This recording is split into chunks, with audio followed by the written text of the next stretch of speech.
exagère, vous dites? Oui, à l'évidence. Reste qu'on demeure frappé par le degré de fébrilité du 15 de France, plus que jamais retranché derrière cette toute nouvelle bâche de Marcoussis. Pour cacher quoi, au juste, la composition d'équipe ayant été délivrée ce mardi? On le saura bien assez tôt, allez, et on ne demande pour tout dire qu'à être surpris, ou pas.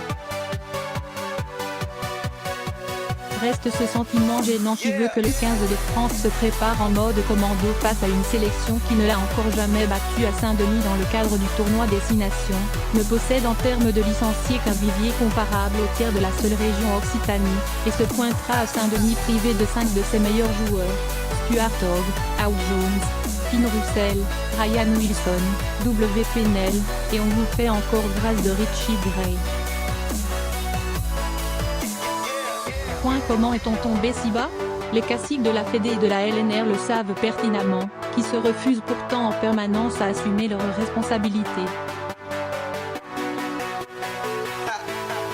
Difficile de s'étonner, dès lors, que le XV national ne soit jamais que l'émanation et le symbole de toutes ces lâchetés et autres insuffisances, entre des dirigeants qui sermonnent les joueurs, des joueurs qui accusent leur staff, un staff qui gronde la presse, une presse qui ne sait plus où donner de la tête, et tout bonnement un système qui finit par se réconcilier sur le concept de la faute à pas de chance et de la procrastination, en espérant qu'un miracle advienne de loin en loin.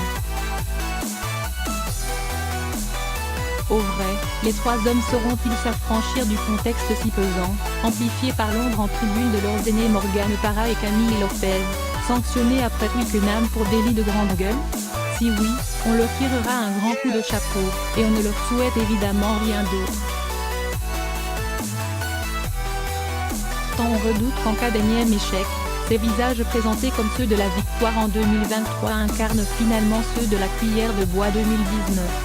Le genre de passif pas facile à assumer, même pour des compétiteurs de leur trempe, dont l'affreuse perspective nous incitera une fois de plus à pousser très fort derrière eux.